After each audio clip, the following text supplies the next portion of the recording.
नमस्कार, सवाल इंडिया का में आपका स्वागत है। मैं हूं संकेत उपाध्याय। चुनाव सुधार बिल अब पास हो गया है। लोकसभा के बाद अब राज्यसभा में भी यह बिल पास हो गया है। दोनों जगह ध्वनि मत से यह बिल पास हुआ। राज्यसभा में कई विपक्षी दलों ने वॉकआउट भी किया आज, लेकिन बिल पास हो गया। तो चुनाव सुधार का ये जो बिल है, इस पर सरकार ने क्या बोला है, आइए आपको वो बताएं। यह बहुत महत्वपूर्ण बिल है, यह सरकार ने बोला है। चुनाव सुधार की प्रक्रिया को दुरुस्त करना बहुत जरूरी है, ऐसा सरकार का कहना है। लोकतांत्रिक व्यवस्था की मजबूती के लिए यह चुनाव सुधार जरूरी है। लेकिन विपक्ष इस पर अड़ा हुआ है। क्या विरोध की दलील है, आइए आपको वो बता दें। नागरिकों के मौलिक अधिकार का उल्लंघन, निजता के अधिकार का उल्लंघन, निजता पर सुप्रीम कोर्ट के फैसले के खिलाफ, यह सब विपक्ष की दलील। कुछ लोगों के लीगल अधिकार छीन लेगी सरकार। नागरिकों की सारी जानकारी सरकार के पास आ जाएगी। आधार और वोटर आईडी कार्ड का इस्तेमाल अलग है, उनको एक साथ नहीं जोड़ा जा सकता। अब यह बिल क्या है, आइए आपको वो बताएं। चुनाव सुधार बिल के माध्यम से क्या महत्वपूर्ण बदलाव होगा, आपको वो बताते हैं। तो वोटर आईडी कार्ड को आधार से जोड़ा जाएगा। आधार से जोड़ना जो है वो स्वैच्छिक है, अनिवार्य नहीं है। वोटर रजिस्ट्रेशन के लिए साल में 4 मौके आपको दिए जाएंगे। महिला सैनिकों के पति को भी सर्विस वोटर का दर्जा दिया जाएगा। और आइए अब इससे जुड़े हुए जो सवाल हैं, सवाल इंडिया का, वो आपको दिखाते हैं जरा स्क्रीन पर। सबसे पहली बात, सरकार कहती है कि यह स्वैच्छिक है, अनिवार्य नहीं। तो जब यह अनिवार्य नहीं है तो फिर बिल की क्या जरूरत है? स्वैच्छिक है, आप ऐसे ही बोल देते, उसके लिए अलग से बिल लाने का प्रावधान क्यों? दूसरा बड़ा सवाल, और यह जरूरी सवाल है विपक्ष के लिए। स्थायी कमेटी में विपक्ष के कई सारे लोगों की तरफ से यह सुझाव आया था कि यह लिंक कर दिया जाए। तो स्थायी समिति में रुख कुछ और संसद में रुख कुछ और, ऐसा क्यों?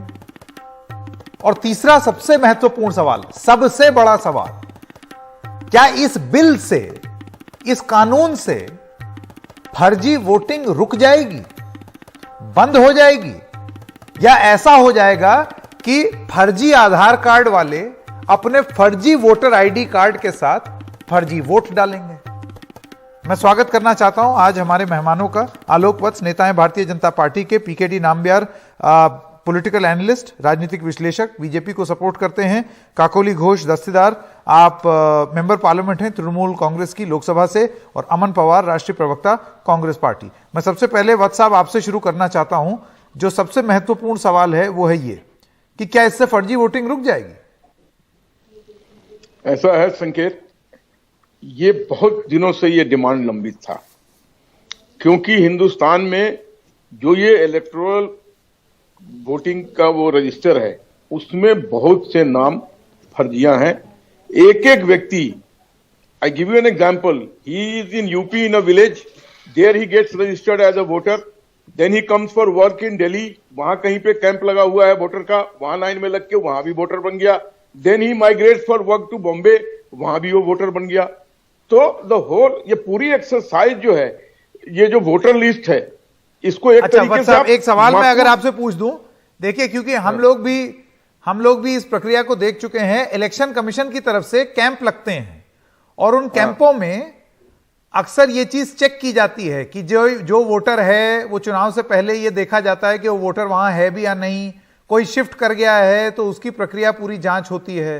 तो क्या मैं ये मानूं कि अब तक चुनाव आयोग जो ये कह रही थी कि हम एकदम निष्पक्ष जांच कराते हैं और निष्पक्ष चुनाव कराते हैं, तो वो निष्पक्ष नहीं थे, मतलब फर्जी वोटर थे?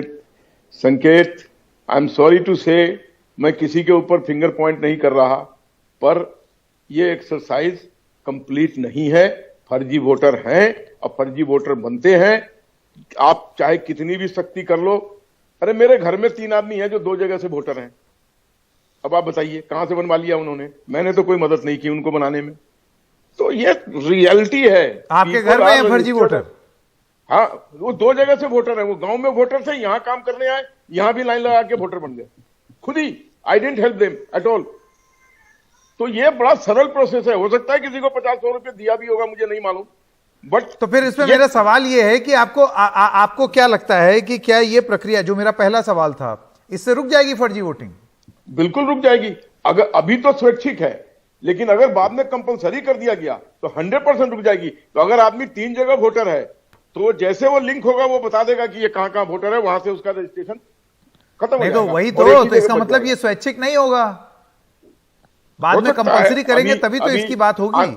हाँ, जब बिल का पास होना, आपने सही कहा कि अगर स्वैच्छिक रहता तो सीधे कह दिया जाता कि स्वैच्छिक है। Why it has been brought as a bill, हाँ। Maybe in the future it will be link. हाँ, तो बस इसी चीज की बात कर रही है विपक्ष। काकोली घोष, मैं आपके अरे पास आना विपक्ष- चाहता हूं। मैं आपसे ये जानना चाहता हूं कि विपक्ष सरकार ने अपनी बेरोजगार तरफ है, से उसको दलील हर ये दिया। चीज एक रोजगार सेकंड चाहिए। वत्स साहब रुकिए। काकोली घोष जी, सरकार ये कह रही है कि पहले तो विपक्ष स्थायी समिति में बिल्कुल यही सुझाव देता है और उसके बाद जब संसद में बिल आता है तो कहते हैं कि नहीं, गलत, हम नहीं मानते। ऐसा क्यों? देखिए, पहला मुद्दा तो ये है कि ये जो सरकार अभी बिल ला रहे हैं, पिछले कई सालों से हम देख रहे हैं कि जबरदस्ती बिल को पास करवा रहा है। वो लोग कोई उसके ऊपर बहस नहीं होने देता। विपक्ष की बात रखने की जिम्मेवारी विपक्ष के पास है और सरकार पक्ष का जिम्मेवारी है कि उनका बात सुनना।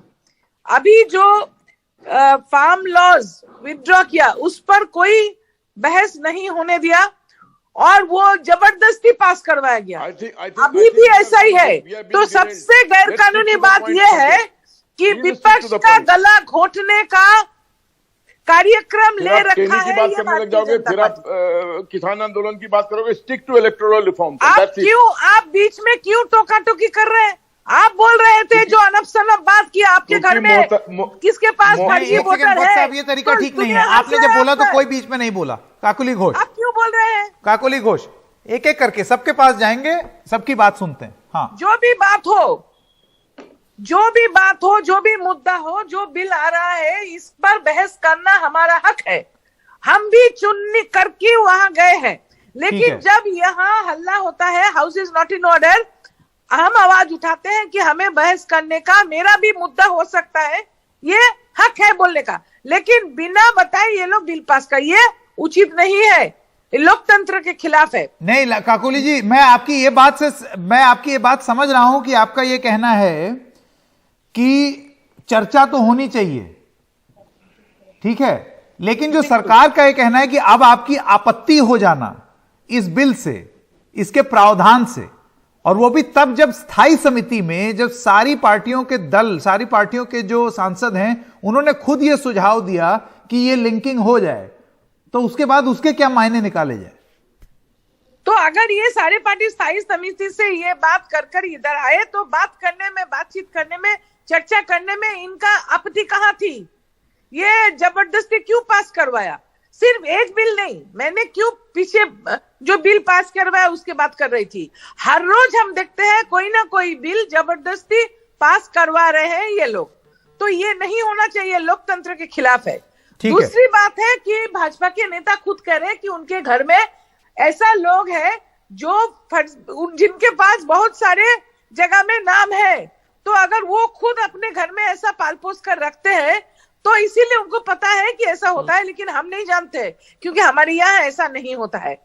और कंप्यूटर के जरिए भी जाना जाता है कि सारे बांग्लादेशी को आपने वोटर बना रखा है। क्या बात कर रही हैं आप? कंप्यूटर के जरिए करते हैं, लेकिन आधार डेटा लीक होगा।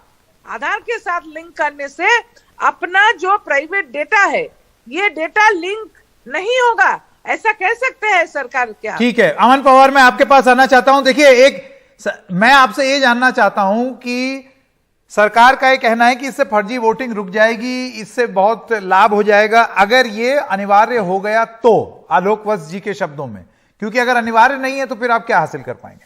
मैं अमन पवार आपसे ये कह रहा हूं, इससे जुड़ी हुई निजता वाली जो बातें हैं वो क्या कंसर्न है? देखिए संकेत, सबसे बड़ा जो मुद्दा है वो आज ये है कि जब एक सुप्रीम कोर्ट की 7 जजेस की बेंच ने, कॉन्स्टिट्यूशनल बेंच ने, संवैधानिक पीठ ने एक निर्णय दिया था और वो निर्णय पुट्टुस्वामी जी के जजमेंट में आया, जिसमें राइट टू प्राइवेसी को as a fundamental right hold किया गया। उस समय पर भी जो कानून मंत्री थे रविशंकर प्रसाद, उनके द्वारा ये दलील दी गई थी, एफिडेविट साइन करके सुप्रीम कोर्ट में दिया गया था कि राइट टू प्राइवेसी जो है वो फंडामेंटल राइट का आधार पे नहीं माना जाना चाहिए। सुप्रीम कोर्ट ने बीजेपी सरकार की ये आर्गुमेंट रिजेक्ट करके राइट टू प्राइवेसी को फंडामेंटल राइट माना। और उसके बाद आधार के लिए सुप्रीम कोर्ट ने बड़ा कैटेगोरिकली ये बोला कि जो गवर्नमेंट स्कीम्स होती हैं, वेलफेयर प्रोग्राम होते हैं, सिर्फ जैसे आपको राशन बांटने के लिए उसकी जरूरत है, डायरेक्ट बेनिफिट ट्रांसफर में आधार का जो डेटा है, उन चीजों के लिए आप इसको इस्तेमाल कर सकते हैं।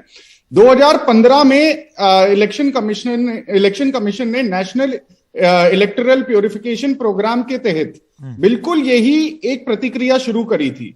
जब 2015 में ये प्रतिक्रिया शुरू हुई तो सुप्रीम कोर्ट ने 2017 में उस पर रोक लगा दी। उन्होंने बोला कि आप इसको आगे नहीं कर सकते, आप आधार और वोटर आईडी को लिंक नहीं कर सकते। ये स्टे ऑर्डर सुप्रीम कोर्ट ने दिया।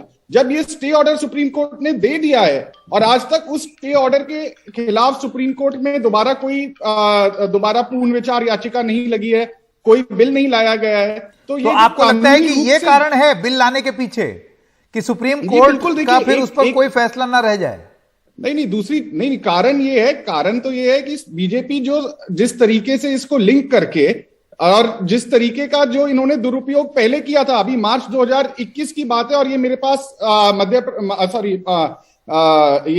मद्रास हाईकोर्ट की जजमेंट है। मद्रास हाईकोर्ट ने बड़ा कैटेगोरिकली बोला कि जिस तरीके से बीजेपी आधार का डेटा हत्या करके इलेक्शन को इन्फ्लुएंस करने की कोशिश कर रही है, क्या इस आधार पे पुडुचेरी का इलेक्शन जो है उसको निरस्त कर दिया जाए। तो ये सबसे बड़ा मुद्दा है कि आप आधार को, जब सुप्रीम कोर्ट कह चुका है कि सिर्फ डायरेक्ट बेनिफिट स्कीम्स के लिए, राशन के लिए इत्यादि इन चीजों के लिए आप यूज कर सकते हैं, तो आपका वोटर आईडी से लिंक करने का आपकी जो उसमें मंशा है, आपका मेन जो पर्पस है वो क्या है कि आप, लेकिन आपको नहीं लगता है कि आधार, देखिए एक आपकी बात सही है कि जब आधार आया था पीकेडी नाम्बियार, तो उस आधार का आधार था कि सरकार जो लाभान्वित करने की कोशिश कर रही है लोगों को, उनके लिए। उसके बाद अब मैं देख रहा हूं कि आधार के बहुत सारे और उपयोग लगा दिए गए हैं। यहां तक कि अब स्थिति यह है कि अगर आपको गाड़ी भी दिल्ली में अगर किसी और को बेचनी हो, तो जब तक आपका आधार ना हो और आधार फोन नंबर से लिंक ना हो, तो आप अपनी गाड़ी भी किसी को नहीं बेच सकते हैं। तो आधार का उपयोग इस कदर कर दिया गया है, एकदम मैंडेटरी हो गया है। तो आपको लगता है ये बदला हुआ यूज जो है आधार का, और खासतौर से अब उसको वोटर आईडी से जोड़ देना, ये जो आधार का मूल काम था उससे आप परे हट गए? पहली बात तो यह है कि आधार का मूल था सिर्फ इसके लिए बनाया ही नहीं था। आधार का जो मूल था यह है था कि दैट पूरा एक तरह से एक सिटीजन का स्लोली एक सिंगल डाटाबेस बने, और उस डाटाबेस में और उस सिटीजन का हर तरह का इंफॉर्मेशन सरकार के पास या एक सिंगल डाटाबेस में रहे। कोई भी जो टेक्निकली इस चीज के बारे में जानते हैं वो सबको इसके बारे में पता है। वो शुरुआत हुआ था कि पूरा देशवासियों का एक तरफ डाटा, और इंक्लूडिंग बायोमेट्रिक और आइस रेटिना स्कैन तक हमारे पास देश के कस्टडी में रहे। सबसे बड़ी बात, एक सेकंड, एक सवाल जो पीकेडी नाम्बियार उठाया जा रहा है कि ये आधार कभी भी आपकी नागरिकता का प्रमाण नहीं था। आधार का मतलब क्या है इंग्लिश में आप बताइए संकेत जी, आप नहीं तो पवार साहब एक सेकंड UIAD, क्या आप मुझे ये कह रहे हैं कि आधार सिर्फ और सिर्फ इंडियन नेशनल्स को दिया जाता है? क्या आधार सिर्फ और सिर्फ भारतीय नागरिकों को दिया जाता है? बिल्कुल नहीं, बिल्कुल। और अगर उसको जोड़ दिया जाएगा वोटर आईडी के साथ, देखिए प्रूफ ऑफ रेजिडेंस है, प्रूफ ऑफ स्टे है, या प्रूफ ऑफ आइडेंटिटी और सिटीजनशिप है, क्या है आधार? क्योंकि इसको लेकर के बड़ा बवाल उठ रहा है। आप थोड़ा आगे चला गए, आप इतना आगे मत जाइएगा। सबसे पहले ये बता देते कि आज इलेक्टोरल रिफॉर्म का चर्चा कर रहे हैं, उसके ऊपर बता देते हैं आज की डेट के अंदर इलेक्टोरल रिफॉर्म की किसने आप मांगा है। ये कोई सरकार की जो पक्ष नहीं था। इलेक्शन कमीशन, चुनाव आयोग ने काफी सालों से इस चीज के लिए सरकार के पास गया हुआ है, ये सबको पता है। उसके बाद इस विषय के ऊपर पिछले 2019 से काफी बार चर्चा हो चुका है। तो इलेक्टोरल रिफॉर्म देश के अंदर हर लॉ के अंदर, हर कार्य के अंदर टाइम टू टाइम रिफॉर्म होना। मेरा सवाल लेकिन दूसरा है, मुझे आप ये बताइए कि बिल्कुल काकोली घोष जो अभी थोड़ी देर पहले बोल रही थी, मैं दोबारा वही चीज, बिल्कुल ऐसे लगता है जैसे 2020 एक बार हमारे सामने फिर ठीक एक साल बाद काकोली घोष बिल्कुल वही हो रहा है जो किसान कानून में हमने देखा कि इस पे तो बहुत समय से चर्चा हो रही थी, बहुत लोगों ने सुझाव दिया था, हमने नया क्या कर दिया, हमने तो बस बिल पास कर दिया, उसके बाद फिर हंगामा उठा और फिर वो बिल वापस हुआ। आपको लगता है कि साल भर बाद भी सुधार की प्रक्रिया बिन चर्चा की गई है, सुधार बोल करके? काकुली घोष, देखिए, हमें पता करना है कि इसके पीछे वजह क्या है। इसमें पर्सनल लिबर्टी का कहां पे ऐसा बात ये होता है? विपक्ष का बिल बंदा समझा ये लोग दीजिए। पास करवाया। एक सेकंड, पीकेटी नामदेव जी रुकिए। आप बोलिए। अच्छा, सवाल उनके लिए, मुझे नहीं, सवाल उनके लिए था, आपके लिए नहीं। हाँ, मैं आऊंगा वापस आपके पास। जी काकुली घोष जी। तो बात यह है कि देखिए, हमें सोचना चाहिए कि कौन बिल क्यों लाया जा रहा है। वैसे हमारे जो फेडरल स्ट्रक्चर है और हमारे जो संविधान है, ये इसमें सब कुछ है हमारे जो सिटीजन्स है, नागरिक है, उनकी सुविधा के लिए। अगर आधार से हमारे लिंक हो जाए हर इंसान का डेटा और उससे बैंक ट्रांसफर हो, या उनको कुछ खरीदारी में सुविधा हो, या गवर्नमेंट से कुछ पाना आसान हो, तो उसी काम में उसको लगाना चाहिए। और वोटर कार्ड था, एपिक कार्ड था आइडेंटिटी के लिए। आज के वोटर कार्ड नरेंद्र मोदी आने से पहले ही आधार, देखो, इन्हीं आपका को बैंक बोलने दो, अकाउंट क्या से, एक सेकंड नामबिहार जी, ये गलत बात है। आपका पासपोर्ट से लिंक्ड है। आप क्या बात कर रहे हैं? पर्सनल लिबर्टी और डाटा प्राइवेसी के बारे में थोड़ा बहुत तो पढ़कर आइए। डाटा प्राइवेसी और single database is the unique only thing एक देश को चलाने के लिए एक सरकार को चाहिए। अगर आपका डाटाबेस, नागरिक डाटाबेस, एक सेकंड नामबिहार जी रुकिए। जिसके नामबिहार पास जी सुन कोई ली मैंने कानून आपकी नहीं बात, है, वो अपनी बात तो खत्म कर ले। एकदम बदतमीज आदमी है। बदतमीज आदमी को मत बुलाइए और उनको बुलाने से मुझे मत बुलाइए। नहीं, आप अपनी मैं बात खत्म गौरव करें। हूँ। काकुली घोष जी, जब मैं बात आपका करती ममता जी का हूँ शैली तो है, उनको मैडम, सुनना आपका चाहिए। ममता जी का नहीं शैली है। नामबिहार जी, ऐसे ये वो ठीक बात नहीं है। ये ठीक बात नहीं है। नहीं, ये ठीक, रुकिए, एक एक करके सबको मौका मिलेगा। ऐसे बीच में बोलेंगे तो कुछ समझ में नहीं आएगा और चैनलों जैसी डिबेट हो जाएगी। काकुली घोष, सुनिए का धैर्य रखिए। आप जो भी है, मैं आपको जानती नहीं, मैं आपको लोकसभा में, राज्यसभा में कभी देखा नहीं, पता नहीं आप कौन है, लेकिन आपको जैसे बोलने का हक हमारी संविधान दिया है, मुझे भी संविधान ने बोलने का हक दिया है लोकसभा में। अगर मैं बोलूं आपको पसंद ना आए तो आपकी बारी आने से आप जरूर कहना, लेकिन टोका टोकी नहीं करिए, यह आपको शोभा नहीं देता। ठीक है काकुली जी, आपकी बात। तो अगर हमारे जो एपिक कार्ड है, इससे हम वोट डालते थे, और ये वोटर का या हमारे जो सिटीजन्स है उनका परिचय है, रहने देते वैसा। अगर आप ऐसा मानते हैं कि बहुत जगह में एक आदमी का नाम उधर है, तो कंप्यूटर के जरिए भी फॉर्म 6 होता है, फॉर्म 4 होता है, फॉर्म 8 होता है, और ये कैंप भी लगता है, वहां बैठ के आप नाम निकल सकते हैं। लेकिन जबरदस्ती बिल पास करके ना इसके साथ लिंक करना, ये गैर कानूनी है और हमारे संविधान के खिलाफ है।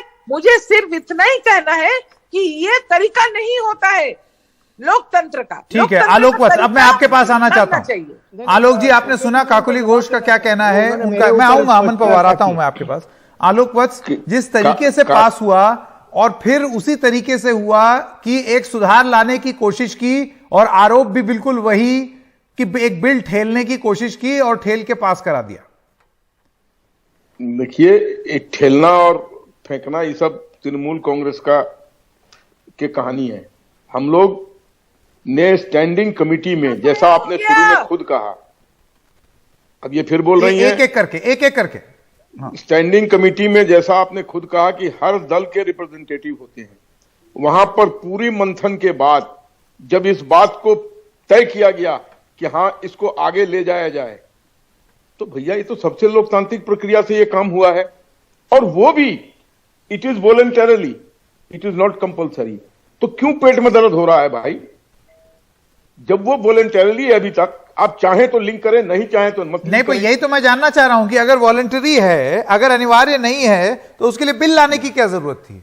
इसलिए कि स्टैंडिंग कमेटी ने जब इसको पास किया और कहा कि नहीं इसको होना चाहिए, तो इसको बिल की तरफ पेश कर। अमन पवार, आपका जवाब।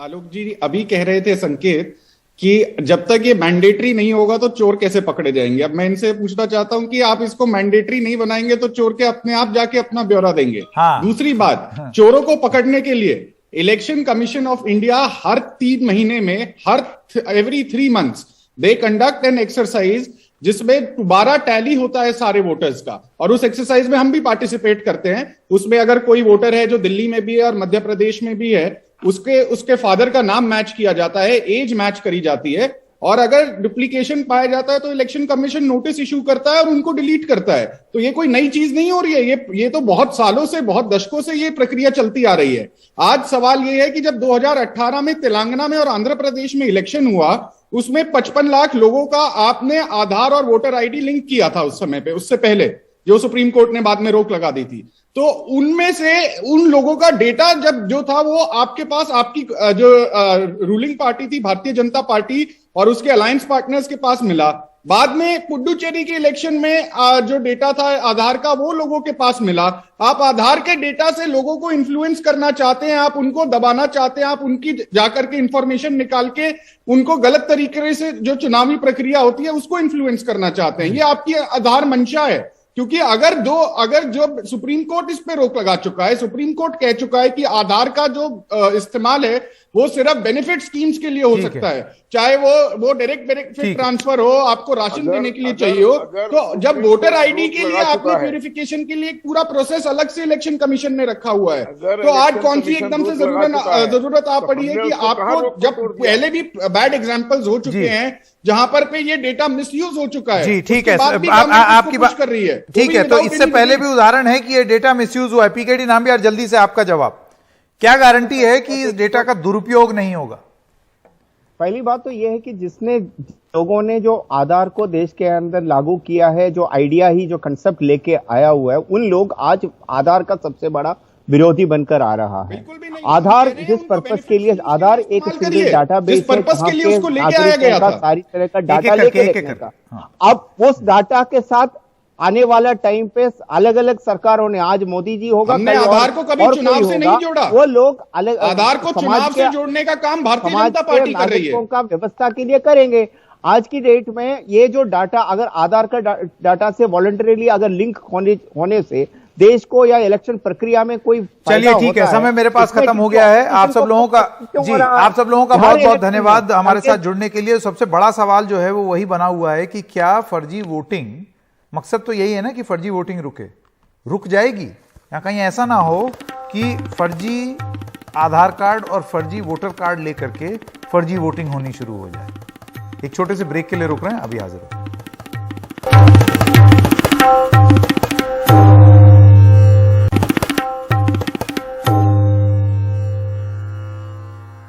उपराष्ट्रपति वेंकैया नायडू के घर शादी समारोह में एक दिलचस्प मुलाकात देखने को मिली। ये मुलाकात हुई राष्ट्रीय स्वयंसेवक संघ के प्रमुख मोहन भागवत और समाजवादी पार्टी के वरिष्ठ नेता मुलायम सिंह यादव के बीच। उपराष्ट्रपति के घर आयोजित समारोह में दोनों एक ही सोफे पर एक साथ बातचीत करते हुए दिखे। उनके बीच क्या बात हुई ये तो दोनों ही जानते हैं, लेकिन विचारधारा के तौर पर धुर विरोधी दोनों नेताओं की मुलाकात की चर्चा खूब हो रही है। दोनों की मुलाकात की तस्वीरें केंद्रीय मंत्री अर्जुन मेघवाल ने भी ट्वीट की, लेकिन इस पर अब शुरू हो गई लड़ाई। यूपी कांग्रेस ने शुरू किया ट्वीट करके, और उन्होंने इस मुलाकात पर एक तीखी प्रतिक्रिया दी है। उन्होंने कहा, नई सपा में स का मतलब संघवाद है, क्वेश्चन मार्क। अब इस पर समाजवादी पार्टी की तरफ से पलट करके एक ट्वीट आया। उन्होंने कहा कि यूपी कांग्रेस के इस ट्वीट पर समाजवादी पार्टी ने यह लिखा है, राजनीतिक शिष्टाचार भूल चुकी है कांग्रेस। जिस कार्यक्रम की तस्वीर लगा रही कांग्रेस, उसी कार्यक्रम में कांग्रेस की सहयोगी एनसीपी के नेताओं ने भी नेताजी का आशीर्वाद लिया। इस पर क्या कहेगी कांग्रेस? अच्छा, ये तो हो गई कांग्रेस और सपा की बात। अब यूपी बीजेपी ने भी ट्वीट कर दिया। उन्होंने इसी तस्वीर को लगा करके और लिखा, मोहन भागवत के साथ मुलायम सिंह यादव की मुलाकात पे वो लिखते हैं कि तस्वीर बहुत कुछ बोलती है। और इस पर भी समाजवादी पार्टी की तरफ से पलटवार हुआ। तस्वीर बहुत कुछ बोलती है और यह बोलती है कि 22 में साइकिल आएगी।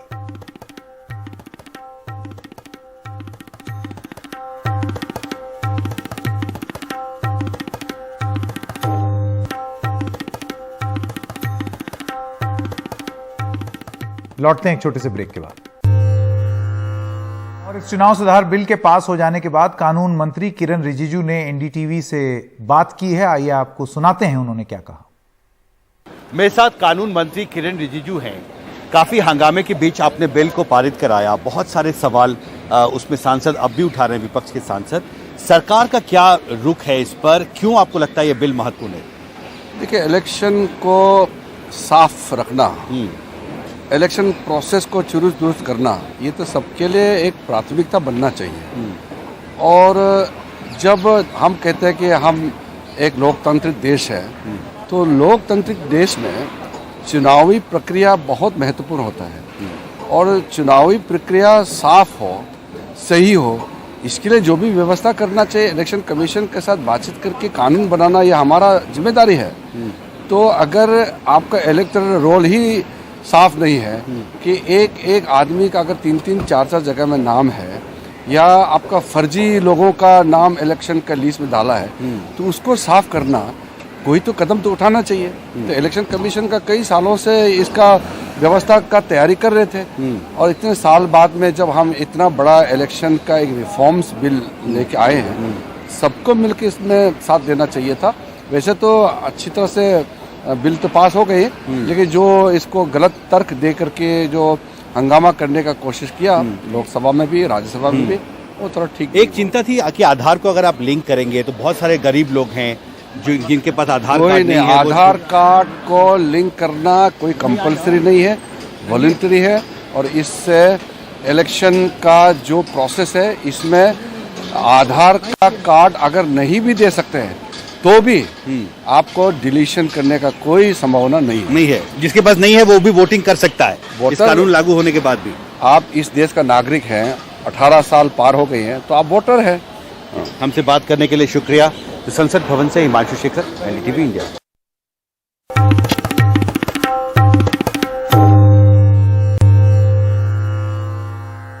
कोलकाता नगर निगम के चुनाव में तृणमूल कांग्रेस को भारी बढ़त मिलती दिख रही है। तृणमूल कांग्रेस 134 पर आगे चल रही है, वहीं बीजेपी 3 सीटों पर आगे है, लेफ्ट फ्रंट 2, कांग्रेस 2, निर्दलीय 3 पर आगे हैं। रुझान आने के बाद कोलकाता की सड़कों पर तृणमूल कार्यकर्ता जीत का जश्न मना रहे हैं। कार्यकर्ता मिठाई बांटकर जश्न मनाते हुए दिख रहे हैं। 144 वार्ड्स के लिए 19 दिसंबर को वोट डाले गए थे। हमारा पार्टी का लैंडस्लाइड विक्ट्री इसी के लिए है कि हम सन ऑफ द सॉइल है, डॉटर ऑफ द सॉइल है। हम लोग लैंड में ही काम करते हैं, हम आसमान में काम करने का तरीका नहीं बताते हैं। हम जो करते हैं वो बोलते हैं। एक काम करते हैं, कलकत्ता आप देखो कितना बढ़िया हो गया है। आने वाला दिन भी जो भी काम बाकी है फिर हम करेंगे। और Calcutta is now the safest city and I want to see that beautify Kolkata. We have already beautified the development. Now my intention is to see that urban areas, semi-urban area and village areas all is to be developed.